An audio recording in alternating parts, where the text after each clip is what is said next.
Alright, we're back. Um, this is essentially episode 3, but video 4. Um, I had episode 4 already made. I don't know if I should put it up. I look horrible in that video, so essentially this is episode 3. Um, I've talked about a lot in just the last 3 videos. But one thing that I'm doing today is just coming back and sort of saying thank you to my brother, who I spoke about a lot in the very first video about how we met.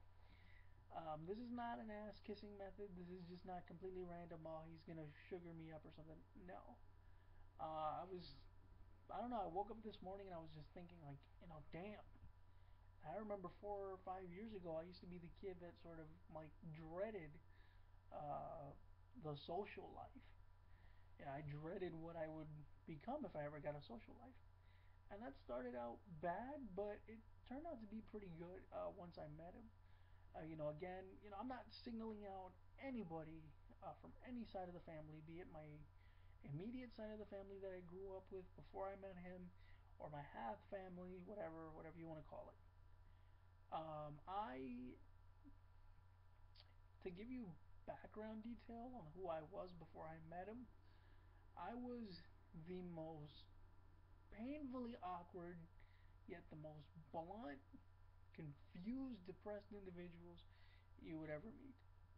There was a part of me that loved to be in the center of the spotlight and party, but there was also a part of me that once you closed the door, he hated being in a wheelchair.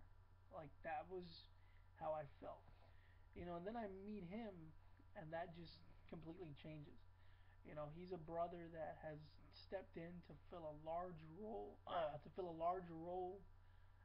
once my life started changing.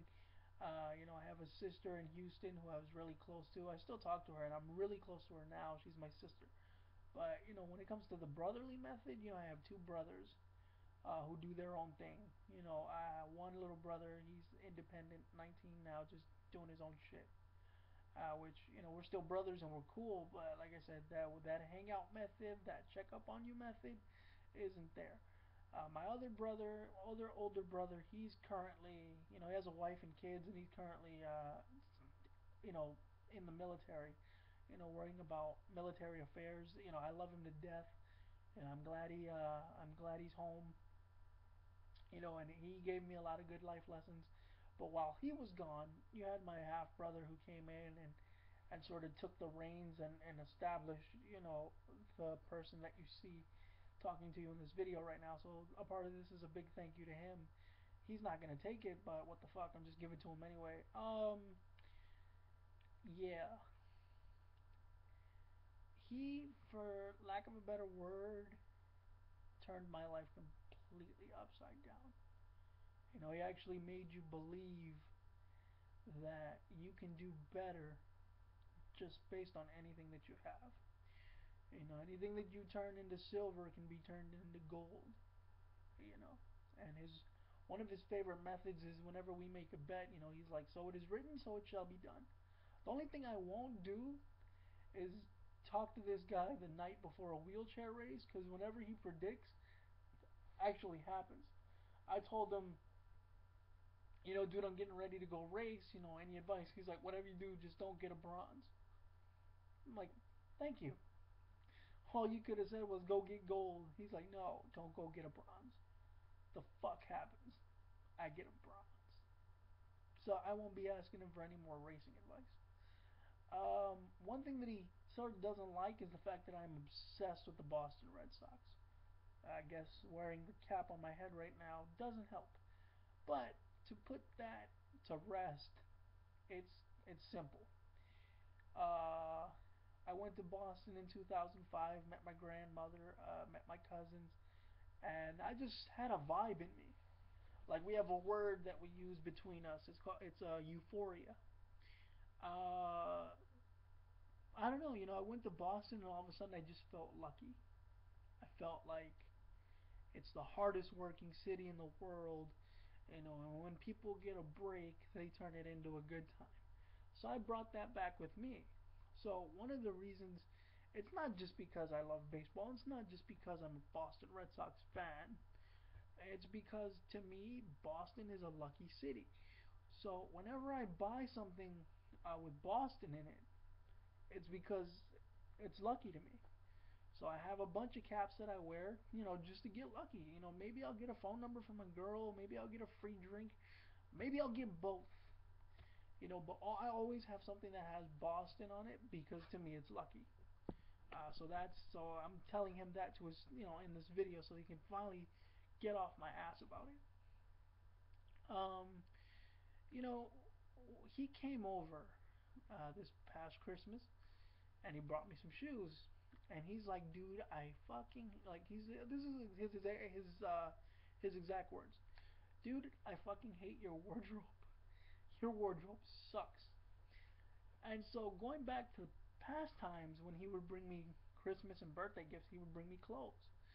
Like he wouldn't bring me money. He'd bring me either a bottle of alcohol, like a bottle of booze, or clothes. So uh, before him, I didn't know what polos were. I didn't even know polos were that impressive. I just thought about polos. Polos. You only wear those if you're going to funerals or something like that. Um, my style beforehand still kind of is to this day. If you're not doing anything, or if you're not gonna do anything heavy, or if you're not meeting a girlfriend's parents, just wear a T-shirt or something that makes you comfortable. You know. But he changed that perspective. Now, like, I have a best friend.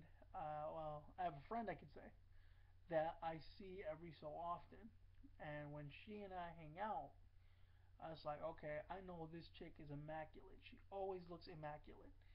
Uh, which means, even though I'm not her boyfriend, or I don't plan on being her, or I won't be her boyfriend anytime soon, I have to be immaculate. I have to look just as good as she does, because the attention is going to be as much on me. She's going to turn a lot of her attention on me, and deflect it away from herself. So I have to look immaculate.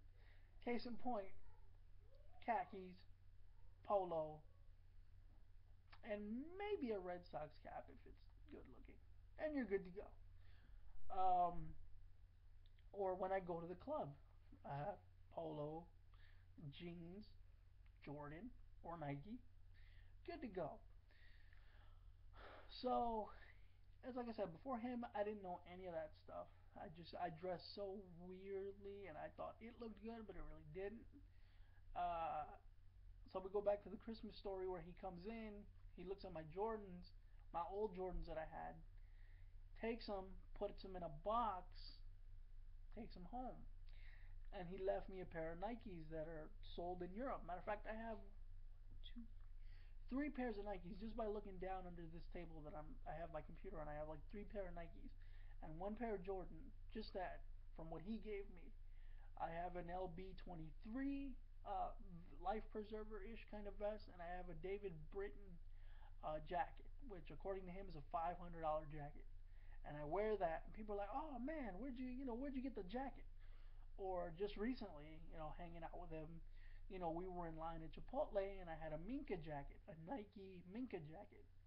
And a girl out of nowhere comes up to me and is like, "Yo, that is a really sweet jacket. Where can I get one of those?" And of course, I didn't know what to say at the time because I was like, "Yo, this shit actually gets compliments," you know. But he's like, "Oh, you can only get them in Europe. They're only available in Europe." And she's like, "Oh man, well just give me the web address and let me know where to get them." Okay, so but fashion wise, that's one thing. He just turned my life completely around on a personal level too. I used to be the guy that did not go to the bar, or when he went out, he was just sitting by himself, hoping to text a girl, and the girl would text back. Missing the world in front of him, I guess you can say. Uh, but with his guidance, I guess you can say, with his help, all that really changed. Now, anybody who knows me knows, Ramirez goes to the clubs. He tears the shit up. He's always with girls, talking, just being social. But I didn't have any of that before I met him, which is a completely weird thing to come back and say some 5 years later. But it helped for the benefit of both because for one he looked good because as he always says I want to do enough community service with people in wheelchairs. So why not start with my own brother? I'm like, okay, that's not going to get you far, but what the hell? Um, he's always making wheelchair jokes, which I think are really funny, and sometimes I have to I want to kick his ass because some of the shit that he says, as opposed to what I say about people in wheelchairs, is completely wrong. Like whatever I say, it makes sense, but you have to be in a wheelchair to understand why it makes sense. Like for him, I remember I was in rehab one time, physical therapy. I don't have a drug problem.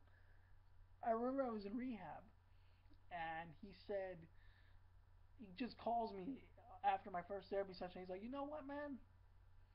Are there any dating sites for girls in wheelchairs? I want to date a girl in a wheelchair. And that's the first thing he asks me when I tell him I'm talking to a girl. He's like, is she in a wheelchair? I'm like, oh god. Like, why? Why is this standard the only thing you live up to? But that's just him, and I guess that's his humor or his way of understanding or trying to understand me to be a part of his life, his inner circle. Because I've gotten to meet a lot of his friends, and they're cool, and they've become some of my friends, or some of my friends have become some of his friends. But very rarely does that happen because I hang out with a select group of individuals that he calls the Justice League, and I gotta learn to turn that around. But one of the biggest tips or pieces of advice that he handed me, which I live up to and still do now, and people call me an asshole for it, is to learn to care uh, only for those that will come to your funeral, and not to give an excess of your heart to individuals who have only been there for 5 minutes. Um, and it's a very powerful lesson to learn. Uh, 3 years ago, 4 years ago, I was in a long distance relationship with a girl in California. Again, because I didn't think back then that I had the confidence to talk to girls here, because all the girls here that I knew either had high standards, uh, were in a relationship, or had high standards and were in a relationship. So either way it worked, it wouldn't work for me here. So I was into long distance relationships for a while. So anyway, girl from California, we were dating at the time. It was like our second chance, trying it out, trying to be uh, together. She disappeared on me as she had done the first two times around, uh, and then I never heard from her again. The old me, before coming to him, I cried my ass off all week. I was depressed. I was drinking. I was sad. I talked to him just for 5 minutes on the way to school, and he just fucking basically said, "Look, grow up. Grow up. If she's dumb enough, if she's enough of a bitch to cheat on you, then that means that she never really deserved you in the first place. And while you're sitting there investing 90% of your life in this relationship, quote unquote, she's probably sucking some guy's dick, and you're sitting here crying about it." Well, I don't know what specifically happened with that girl. All I know is that now she has a kid, and I don't care. In fact, I talk to her sister every now and then. Her sister and I are cooler than the girlfriend and I ever were. So, some girls call, oh, ew, you cheating on her? You talking to her sister now? I'm like, no, that just happened because the sister just happens to be a really cool individual. Uh, so now, despite the fact that I'm talking to her sister, the fact is, now she's one of those exes that, okay, she's got a kid, she's dating some black dude. Congratulations, your fantasies come true. You got knocked up by a black guy and you have a mulatto baby. Uh, but now she's one of those exes that if she fell down, I would laugh. Or if she would call me up and be like, yo, I'm so sorry I broke up with you. I'm so sorry I broke your heart. Can you please take me back? I want you to meet my daughter. My response to that would be, fuck you. Like, if you got hit by a car, I would laugh. Uh, because you were a bitch for what you did to me. And in particular, this girl now, I fucking hate her. Like, I look back on her, I'm like, yo, I wasted my Like I wasted a good portion of my life. But I look back on it. I look back on it now, and like I said, I hate the girl now. Like now, I think she's a bitch. Like if she fell down, she hurt herself, I would laugh. Because I have other girls, or I know other girls that I've never been in a relationship with, that have called me when I'm upset, have given me tips to be a better person, and even the same girl that I talked about 5 minutes ago, the one that I hang out with, the one that I feel I have to look immaculate for, because she's always immaculate. She personally came to visit me in rehab and bought me food because I was going hungry because rehab food sucks. So now I know who's gonna be at my funeral and who was just there because they needed an escape. And like I said, I learned all of those lessons because of him. You know, uh, again, 4 or 5 years ago in that same concept, that version of me was the thirstiest son of a bitch in the world. Once I got your number, I was texting you every hour. Because that was me back in the day. I know I lost a lot of friends for that. Some of them came back, some of them didn't, but that's not my prerogative. Now, I have girls that I know, friends that I know. They're like, well, how come you don't text me? How come you don't? We don't talk anymore. Phones are two-way streets. Here's the thing. That the old me would have like jumped up and down about the fact that I'm talking to you again. The new me would have just been like, okay, we're talking now, but you have a schedule to keep. You have your job, you have your friends, you have your boyfriend, let's say, and you got to do what you got to do. When you have a free time, a free moment, come find me. But I'm not one of those dudes that is going to constantly call you and text you and beg you to talk to me, because that's going to make you stop talking to me even quicker. But if we see each other, or if you want to talk to me or text me, I'm right here and I'll answer. But I'm not going to be one of those dudes that's going to bombard your schedule when you already have enough to do. That's me. It may seem like I'm an asshole, but that's just who I am. That's just what my brother taught me. That's what I carry with me. And so, now is just the time. This video was just basically made to say thank you, because being a comedian now, that I do shows now every now and then, I go in and I sort of tell these stories and tell these jokes, and he is a good reason why people consider me a funny comic, because what he writes is gold, and what he writes is based on my life. So that's why it's considered funny. But anyway, holy shit, this is an 18 video. So when you don't have a lot to say, time flies by. But when you do have a lot to say, time is just short. So I hope people watch this video in its entirety and realize uh, that I'm not an asshole. I just changed. And also, give thanks to that person that changed your life. Because, like I said, I went from being a sniveling coward to just somebody that people consider an asshole now. Like I said, I wasn't the guy that would go to the club and talk to girls or be all up on the waitresses. No, my thing was sit on the wall, have a beer. Now, one final story was the fact that I went to the club 2 years ago with a group of buddies. We went and we had been there before, but we met, all the waitresses just came running over to us. This is the God honest truth. All the waitresses just kept running over to us and grabbed us and hugged us, and we were taking photos with them, and they were posing with us. Girls were sitting on my lap. My buddies were getting pissed at me because of the fact that I was taking the camera time with the girls. And what's worse is that the patrons at the club were getting pissed at us because we literally had every single waitress with us. And I did this thing where it was lingerie night. The waitresses were feeling sexy, and of course they look sexy. So I took my palm and I put it less than a quarter of an inch away or on the girl's ass cheek, and my buddy snapped a photo. Now keep in mind, my palm was not touching her. Um, my buddy takes a photo and he sends it to me. I send it to my brother. I was just to be like, haha, I told you I can do it.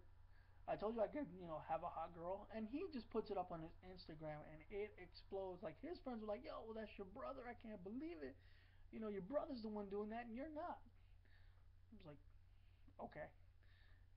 So a big thank you goes to him and creating or finished creating the person that you see now. And I'll always be grateful for that. And check out his videos at youtube.com/white cognac habla. That's habla with an H, HAB as in boy, LA. If you know how to spell cognac, good enough. So I'll see you guys next week.